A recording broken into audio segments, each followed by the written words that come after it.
اللهم صل على حبيبنا محمد وعلى آله وصحبه أجمعين. بسم الله الرحمن الرحيم. السلام عليكم ورحمة الله وبركاته. بسم الله، الحمد لله، والصلاة والسلام على حبيب الله سيدنا محمد بن عبد الله وعلى آله وصحبه ومن والاه. سبحانك لا علم لنا إلا ما علمتنا إنك أنت العليم الحكيم ولا حول ولا قوة إلا بالله العلي العظيم. اللهم رب اشرح لنا صدورنا. Ya Allah, lapangkanlah hati-hati kami. Wayassir lana umurana, permudahkanlah segala urusan kami. Wahlul uqdatan min alsinatina, bukakanlah ya Allah ikatan daripada lidah-lidah kami. Yafqahu aqwalana, agar boleh difahami tutur bicara kami. Allahumma faqihna fid din. Ya Allah, berikanlah kepada kami pemahaman di dalam urusan agama. Wa 'allimna at-ta'wil, ajarkanlah kepada kami pemahaman Al-Quran. Allahumma inna nas'aluka ilman nafi'a. Kepadamu ya Allah kami memohon ilmu yang boleh mendatangkan manfaat. Wa rizqan wasi'an tayyiba, rezeki yang luas melimpah ruah lagi halal bersih suci. Wa amalan mutaqabbala, amalan yang diterima. Wa shifaa'an min kulli da', dan sembuh daripada segala jenis penyakit. Amin amin ya rabbal alamin. Ahlan kepada semua, sabahun nur, sabahul khair, selamat pagi. Salam pertemuan dalam Hayati Quran siri yang ke-820, siri yang ke-820, bersama dengan saya Umar Aziz. Pertemuan di mana kita akan berkongsi setiap pagi jam 8.30 pagi satu ayat daripada Al-Quran. Mudah-mudahan kita beroleh ibrah, beroleh pengajaran, dan mudah-mudahan kita semakin dekat dengan Al-Quran insya-Allah. Ahlan Umi Liza, Safia Safian, begitu juga Haifah Najwa, Hariyati, terima kasih banyak-banyak. Moga Allah balas dengan rezeki yang melimpah ruah beserta berkah. Cik Norizan, begitu juga Hariyati, dan juga Syarizan Rohayatina. Ahlan kepada semua. Di ruangan FB, ahlan Zainab Salih, Rosilawati Yahya, Rohani Adam, Kamisa HMS, Zaharah alias Ana Sukaimi, Rohani Adam, ahlan Marwani Ahmad, Dipa Miko, Zahara alias, dan juga semua sahabat-sahabat yang lain. Terima kasih banyak-banyak Haji Azrin untuk gift. Moga Allah balas dengan rezeki yang melimpah ruah lagi berkah. Founder Binazrin, Kak Safia Safian, begitu juga Rom, terima kasih banyak-banyak. Moga Allah kurniakan dengan rezeki yang melimpah ruah beserta berkah. Jom kita lihat apakah Al-Quran berbicara dengan kita. Hari ini kita telah tiba pada muka surat 208. Ayat yang kedua daripada surah yang ke-10 surah Yunus. Mohon jasa baik sahabat-sahabat bantu catat di ruangan komen. Surah yang ke-10 surah Yunus, ayat yang kedua, muka surat 208. Terima kasih banyak-banyak Sri Nur, Safia Safian, ahlan Nur Anizah, Abu Taibah, dan juga Nur Jurah Azlin, serta Rohani Hussein, dan sahabat-sahabat yang lain. Semalam saya minta maaf, semalam saya tak sempat nak buat sebab semalam ada apa? Semalam hari kelahiran anak sulung alias Sabrina. Maka raikan dia, bawa dia balik kampung dan sebagainya. Maka semalam tak sempat nak buat. Tapi Alhamdulillah hari ini kita dapat buat. Dan walaupun kita baca sikit, satu hari satu ayat, tapi Alhamdulillah kita dah tiba muka surat 208. Jom kita mulakan dengan perbetulkan dahulu niat kita. Moga-moga apa jua yang kita lakukan adalah kerana Allah Ta'ala.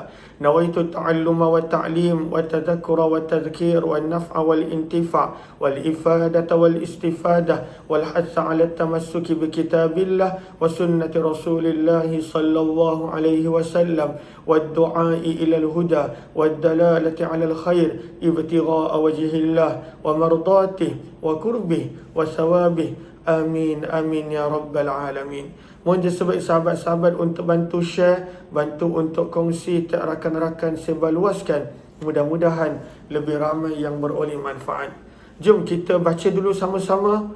Setiap huruf ada ganjaran dan pahalanya, dan bukan sedikit namun sangat-sangat banyak di sisi Allah Subhanahu wa taala. Ayat yang kedua, surah yang ke-10, muka surat 208. Jom kita baca sama-sama. A'udzu billahi minasy syaithanir rajim. Bismillahirrahmanirrahim. Akana linnasi ajaban an awhayna ila rajulin minhum. Kita ulang daripada an awhayna.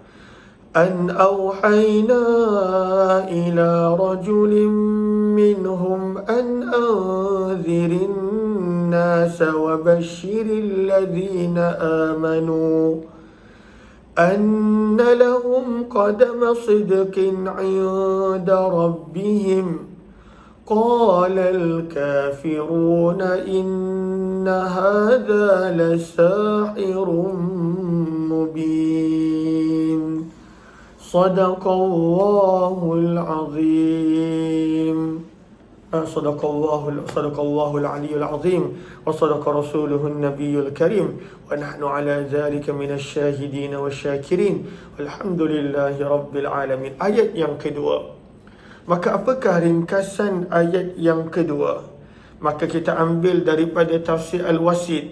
Maka kata Syekh Tantawi rahimahullah, ayat yang kedua ini Allah nak menerangkan apakah pendirian orang-orang Arab Mekah, orang Quraisy Mekah, orang musyrikin Mekah apabila mendengar wahyu Allah daripada Nabi SAW. Maka ayat yang kedua ini Al-Quran menceritakan kepada kita sikap pendirian orang-orang musyrikin Mekah apabila mendengar daripada baginda Nabi bahawa ini adalah wahyu daripada Allah Subhanahu wa taala. Maka apakah pendirian mereka? Mereka tolak dan ejek. Mereka tolak dan ejek. Dan inilah lumrah jalan dakwah. Lumrah jalan mengajak ke manusia kepada Allah, sebagaimana yang kita akan baca nanti pada ayat yang kedua. Tolak, orang akan tolak. Orang akan tolak. Kadang-kala kita dah terbiasa dengan dakwah tanpa penolakan, sebab kita dakwah dekat masjid dan surau. Kita dakwah dekat masjid, dekat surau, dekat madrasah, dekat pondok, dekat tempat orang yang memang mencari ilmu. Contohnya di live Facebook dan TikTok. Maka bila saya on je live, maka selalunya dah ada 30 orang di FB, lebih kurang 50 orang dekat TikTok, kerana ini orang-orang yang mencari ilmu. Tapi realitinya kalau kita pergi jumpa orang yang tengah melakukan benda yang tak elok mungkin, yang tengah melakukan dosa dan maksiat mungkin, yang jauh daripada Allah, dan kita cuba bagi nasihat, kita cuba dakwah, kita cuba tarik kepada Allah, benda yang mula-mula kita akan dengar adalah penolakan, rejection. Dan itulah realiti dakwah Nabi yang Allah ceritakan pada ayat yang kedua ini. Maka daripada tafsir Al-Wasit, maka apakah ringkasan ayat yang kedua? Bayyana subhanahu wa ta'ala mawqifal musyrikin min da'watih. Allah pada ayat ini menerangkan pendirian orang-orang musyrikin Mekah apabila mendengar wahyu yang dibawa oleh Nabi SAW. Manusia tolak dulu. Dan itu mendidik kita bersabar dalam mengajak kepada Allah. Bersabar. Kekal istiqamah walaupun ditolak dan dirijek ketika mana mengajak manusia kepada Allah Subhanahu wa taala. Jom kita perhatikan terjemahan firman Allah Subhanahu wa taala ayat yang kedua. Akana, ini adalah istifham ingkari dan juga istifham taubihi. Allah herdik dan Allah Subhanahu wa taala tidak bersetuju dengan perbuatan orang musyrikin Mekah. Maka firman Allah, akana, tidaklah patut adanya. Akana, tidaklah patut adanya. Linnasi, bagi manusia, untuk manusia, pada manusia. Akana, tidaklah patut adanya. Li, pada, bagi, untuk, an-nasi, manusia. Ajaba, rasa hairan, perasaan hairan. Maka firman Allah, akana linnasi ajaba, maka tidaklah patut untuk manusia, bagi manusia, pada manusia, perasaan hairan. Maka daripada sini pengajaran yang pertama. Maka apakah pengajaran yang pertama? Antara cara orang-orang musyrikin Mekah menolak kerasulan Nabi, menolak wahyu yang dibawa oleh Nabi. Sebab sebelum ini Allah cerita tentang wahyu. Alif Lam Ra, tilka ayatul kitabil hakim. Inilah ayat-ayat Al-Quran yang penuh dengan kebijaksanaan. Maka tidaklah setiap kali Nabi bawa wahyu kecuali orang-orang musyrikin Mekah menzahirkan rasa hairan, menzahirkan rasa pelik, menzahirkan rasa takjub. Maka daripada sini pengajaran yang pertama, sebenarnya mereka tak hairan pun. Sebenarnya pengajaran yang pertama, antara cara manusia tolak, manusia ingkar adalah dia berpura-pura buat-buat rasa pelik dan hairan. Itu antara cara manusia. Manusia ni boleh jadi rasul Tak pernah dengar pun manusia boleh jadi rasul. Itu antara cara penolakan orang Quraisy kepada Nabi. Ataupun kenapa wahyu mesti manusia yang bawa? Kenapa tak malaikat terus yang datang? Kenapa mesti manusia? Kan zaman kita pun sama. Benda ni haram. Sejak bila? Tak pernah dengar pun benda ni haram. Tengok orang lain makan dekat restoran ni okey je, tiba-tiba kau pula kata tak boleh. Contoh, dia menzahirkan rasa takjub, rasa hairan dan rasa pelik. Maka itu antara skill ataupun cara orang-orang musyrikin menolak dakwah Nabi sallallahu alaihi wasallam. Ataupun kita datang nak bagi nasihat, siapa pula kau nak datang tegur? Macam pelik je, kita tak ada kaitan, tak ada keluarga, tak ada hubungan, tiba-tiba nak datang nasihat, kau dah kenapa? Contoh. Maka daripada firman Allah, akana linnasi ajaba, firman Allah akan, tidaklah patut adanya, linnas, bagi manusia, pada manusia, untuk manusia, ajaba, rasa pelik dan rasa hairan. Maka firman Allah, kenapa nak rasa pelik? Rasul adalah Nabi Muhammad. Kenapa nak rasa pelik? Wahyu Allah turunkan kepada Nabi SAW.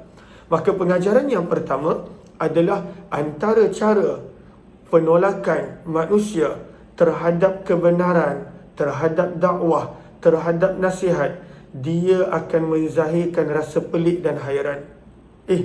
Semua orang buat biasa je, engkau pula tiba-tiba kata tak boleh. Contoh, engkau pula tiba-tiba kata tak boleh. Semua orang okey je makan kat sini, walaupun tak ada sijil halal, engkau je beriria kata tak boleh. Dah kenapa? Pelik kan? Semua orang okey je, aku pakai macam ni walaupun tak menutup aurat, engkau je tiba-tiba datang nak tegur nasihat. Contoh, semua orang okey je, aku tak solat, tiba-tiba kau pula entah ke mana, daripada mana datang nak bagi nasihat untuk ajak solat. Contoh.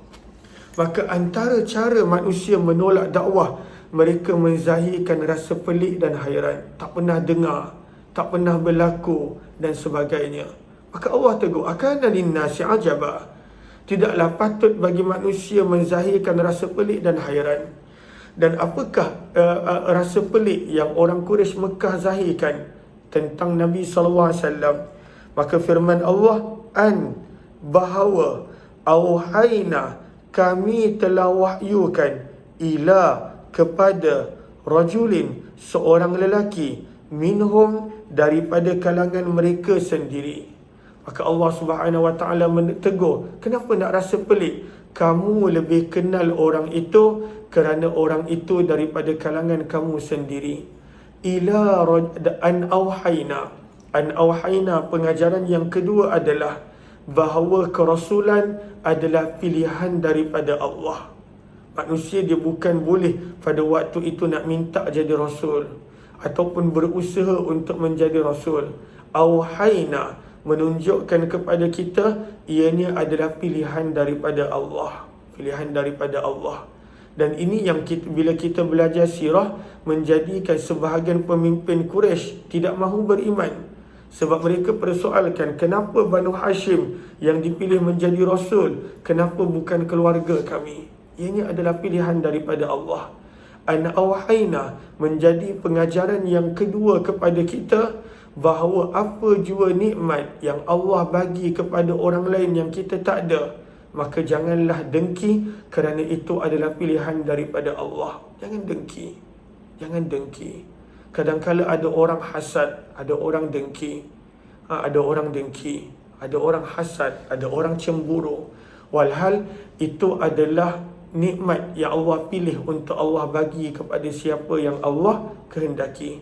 Kita kena belajar bersyukur dengan pilihan Allah untuk kita. Belajar menghargai.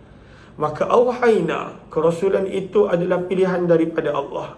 Maka pengajaran yang kedua kepada kita, bahawa apabila ada orang lain mendapat nikmat yang Allah pilih untuk bagi kepada orang itu tidak kepada kita, maka jangan pertikaikan, jangan cemburu, jangan hasad, jangan dengki, jangan tak boleh terima. Sebab itu adalah pilihan Allah Subhanahu wa ta'ala. An awhayna, firman Allah, kami yang wahyukan. Maka pilihan Allah. Bila Allah bagi orang lain lagi handsome daripada kita, kenapa nak cemburu? Allah jadikan orang lain lagi famous daripada kita, kenapa nak dengki? Allah jadikan orang lain lagi ramai, lagi banyak harta daripada kita, kenapa nak cemburu? Semuanya adalah pilihan daripada Allah Subhanahu wa ta'ala. Maka jangan cemburu dengan nikmat yang ada pada orang lain yang kita tak ada, sebab itu adalah pilihan daripada Allah. Firman Allah, maka apakah perasaan pelik, hairan yang dizahirkan oleh orang-orang yang mengingkari dakwah Nabi? Maka firman Allah, akana, adakah patut adanya linnas, bagi manusia, ajaba, rasa pelik dan hairan, an, bahawa awhayna, kami telah wahyukan, ila rajulin minhum, kepada seorang lelaki daripada kalangan mereka. Ila rajulin minhum, pengajaran yang ketiga. Apakah pengajaran yang ketiga? Sebaik-baik dakwah adalah daripada kalangan penduduk tempatan. Sebaik-baik. Sebab dia lebih kenal, oh orang ini bagaimana cara bercakap dengan dia, oh orang ini bagaimana cara nak menasihati dia, oh orang ini apa isu yang menjadikan dia jauh daripada agama. Ila rajulin minhum, maka Allah mewahyukan kepada seorang lelaki daripada kalangan mereka sendiri. Ila rajulin minhum, menjadi pengajaran yang ketiga, bahawa sebaik-baik dakwah adalah datang daripada kalangan penduduk tempatan, daripada orang situ. Sebab dia lebih kenal situasi masyarakat setempat. Dia lebih kenal. Kadang-kala ada orang luar, contohnya, kadang-kala dia mungkin anggap benda tu tak sensitif, maka dia cakap, contohnya dia buat lawak dan sebagainya. Walhal benda itu kadang-kala boleh menjadikan orang tersebut jauh daripada Allah, sebab dia terasa dan sebagainya. Maka pengajaran yang ketiga, sebaik-baik dakwah adalah daripada kalangan penduduk setempat. Dan itulah yang Allah buat kepada kebanyakan Rasul.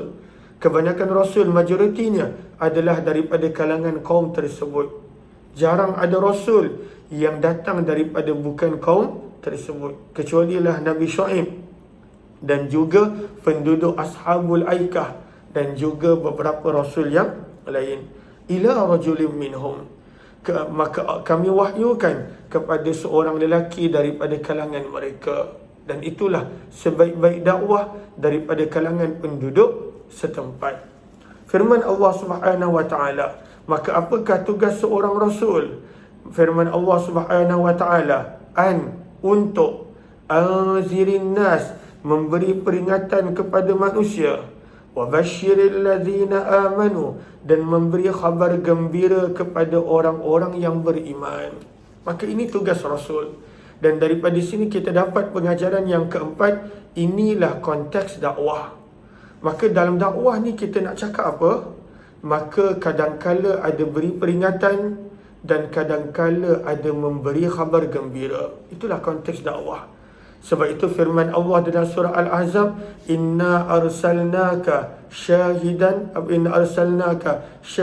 wa mubashiran wa nadhira. Kami utuskan kamu wahai Muhammad sebagai pembawa khabar gembira dan sebagai pemberi ingatan. Maka inilah dakwah. Maka dalam dakwah kadangkala ada peringatan dan kadangkala ada berita gembira. Kalaulah hanya peringatan semata-mata, hanya berita yang menakutkan semata-mata, maka manusia akan cepat putus asa. Kalaulah hanya khabar gembira semata-mata, manusia akan malas untuk melakukan ibadah. Dia malas. Oh tak apa, Allah maha pemaaf. Oh tak apa, Allah maha pengampun. Oh tak apa, Allah akan terima walaupun sekecil-kecil amalan. Dia tak balance. Maka dalam mengajak manusia kepada Allah, kena bagi amaran peringatan dan mesti kena bagi khabar gembira. Kena seimbangkan. Dan inilah pengajaran yang keempat dalam kita berdakwah, dalam kita mengajak kepada kebaikan, dalam kita memberi nasihat dan teguran, kena ada juga elemen peringatan, amaran, nazir, dan kena ada juga elemen khabar gembira. Kena bersesuaian. Kena bersesuaian. Kalaulah ikut Imam Nawawi rahimahullah dalam kitab Riyadhus Salihin, orang yang pada usia mudah melakukan dosa, iaitu usia muda, maka dia kena lebih banyak peringatan berbanding daripada khabar gembira. Sebab itu adalah usia muda. Orang yang mana pada pertengahan 50-50. Dan orang yang dah berusia, maka kena lebih banyak khabar gembira. Lebih banyak khabar gembira. Supaya dia tidak putus asa bila mendengar apa amaran-amaran dan juga peringatan-peringatan. Maka itu pengajaran yang keempat. An anzirin nas, tugas para rasul adalah memberi amaran, memberi teguran. Wa basyiril ladzina amanu, dan orang-orang beriman diberikan khabar gembira. Diberikan berita gembira. Maka apakah berita gembira untuk orang beriman? Firman Allah Subhanahu wa taala, anna, sesungguhnya, lahum, untuk mereka, bagi mereka, qadama sidqin, untuk mereka adalah persediaan yang sungguh benar, yang sungguh mulia. Anna lahum qadama sidqin, maka untuk orang-orang beriman adalah persediaan, adalah kedudukan, manzilah, qadam manzilah, adalah kedudukan sedikit yang mulia, yang tinggi. Maka untuk orang yang melakukan perintah Allah, untuk mereka kedudukan yang tinggi. Annalahum qadama sidqin, di mana? Inda rabbihim, di sisi Tuhan mereka. Maka daripada sini pengajaran yang kelima yang kita dapat, Allah memberi khabar gembira. Orang yang ikut perintah Allah, Allah akan berikan balasan yang tidak terkira. Annalahum qadama sidqin inda rabbihim. Orang yang lawan Allah dapat neraka, dapat kemurkaan Allah. Tapi daripada sini kita belajar bahawa orang yang di dunia ini, walaupun amalan dia tak seberapa, tapi dia ikut perintah Allah, annalahum qadama sidqin, untuk mereka adalah kedudukan yang tinggi, untuk mereka adalah kedudukan yang mulia, untuk mereka adalah persediaan syurga yang mulia di sisi Allah Subhanahu wa ta'ala. Annalahum qadama sidqin inda rabbihim. Maka ini adalah berita gembira untuk orang-orang beriman. Maka daripada situ kita belajar, orang yang taat perintah Allah. Kenapa Atiyah? Sini Atiyah. Atiyah. Bapa Umi tidur je. Umi ada kat situ, cari Umi. Annalahum qadama sidqin inda rabbihim. Maka sesungguhnya untuk mereka adalah kedudukan yang mulia. Maka daripada sini kita belajar bahawa apabila seseorang itu ikut perintah Allah, balasan Allah melebihi daripada amalan dia. balasan Allah, ganjaran yang Allah bagi melebihi daripada amalan dia. Annalahum qadama sidqin inda rabbihim. Daripada sini juga kita belajar bahawa dengan manusia, kalaulah manusia itu buat benda yang baik, maka digalakkan untuk puji. Wa basyiril ladzina amanu. Allah perintahkan kepada Nabi, berilah berita gembira kepada orang-orang yang beriman, untuk mereka kedudukan yang mulia, yang tinggi di sisi Tuhan mereka. Maka daripada sini pengajaran yang keenam, bila seseorang tu buat baik, pujilah, puji. Beri khabar gembira. Berilah khabar gembira, puji. Bila seseorang tu buat baik. Kita kadang-kala anak-anak tu buat baik, susah betul nak keluar pujian daripada mulut. Susah betul. Dia dah buat baik pun kita kata tak cukup baik. Dia dah perform dah pun kita kata tak cukup bagus. Walhal kita pun tak sebagus itu ketika mana waktu muda dan kecil. Maka belajar untuk memuji manusia. Belajar memuji pasangan, memuji anak-anak, memuji orang lain. Tapi bukanlah dengan pujian yang palsu, dan bukanlah dengan pujian yang boleh menjadikan dia lupa diri. Itu adalah tak digalakkan. Tapi daripada sini, wabasyiril ladzina amanu, maka berilah berita gembira kepada orang-orang yang beriman. Apakah berita gembira? Annalahum qadama sidqin inda rabbihim. Sesungguhnya mereka mendapat kedudukan yang tinggi, yang mulia di sisi Tuhan mereka. Sebaliknya, orang-orang yang tak nak beriman, mereka akan sentiasa mengejek dan memberi alasan. Firman Allah, qalal kafirun, berkatalah orang-orang yang kafir dan ingkar, inna hadza, sesungguhnya ini, la, pasti, sahirun mubin, ahli sihir yang jelas nyata. Dan ini pengajaran yang ketujuh, orang yang enggan dan ingkar sentiasa memberi alasan, sentiasa memberi alasan, sentiasa mengejek, sentiasa memberi alasan. Dia berimannya tak nak, mendengarnya tak nak, berfikir tentang kebenaran tak nak. Orang yang beriman, oh Muhammad ni ahli sihir, bukti pun tak ada. Oh Muhammad ini tak betul, oh Muhammad ini begini.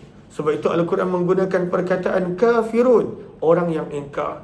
Telah berkatalah orang yang ingkar dan enggan, inna hadza, sesungguhnya Muhammad ini lasahirun mubin, pasti adalah ahli sihir yang jelas nyata. Maka menjadi pengajaran kepada kita, pengajaran yang terakhir, bahawa orang yang enggan dan ingkar akan sentiasa memberi alasan, mengejek dan menolak. Dia tak ada nak boda pun untuk bagi perhatian, untuk dengar, untuk nilai, untuk fikir terlebih dahulu. Tak ada. Dia akan terus tolak. Qalal kafirun inna hadza lasahirun mubin. Muhammad ini seorang ahli sihir yang jelas nyata. Walhal mereka dah kenal Nabi 40 tahun, berbohong pun tak pernah. Tapi itulah sikap orang yang ingkar dan enggan, sentiasa terus menolak, memberi alasan, mengejek, mempermainkan, dan mereka tidak ada perasaan pun untuk berfikir dan memberi perhatian. Al-'iyadzubillah.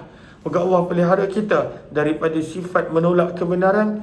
Amin, amin ya rabbal alamin. Sampai di sini sahaja. Maka kepada sahabat-sahabat yang baru join ataupun kali pertama join, sehari kita ada 3 program. Jam 8.30 pagi hayati Quran, satu hari satu ayat. Tadi ayat 2 surah Yunus, esok ayat 3 surah Yunus. Kemudian 6 petang penawar hati, dan 11 malam sirah Nabi. Cuma tengah hari ini jam 1 ada kuliah Zuhur. Maka kepada yang berkelapangan jemput join insya-Allah. Terima kasih banyak-banyak Hariyati, Marda WKN, Haifa Najwa, Muhammad 86. Terima kasih banyak-banyak Safia Safian. Begitu juga Norizan Abu. Terima kasih semua. Ramla Ahmad, di ruangan FB Rohani Adam, Ana Sukaimi, Burhan Sabah, Nyonya Muhammad Yusof. Kemudian Asia Hussein, Nurihan Yaakob, Fatimah S, Fauziatul Mad Isa.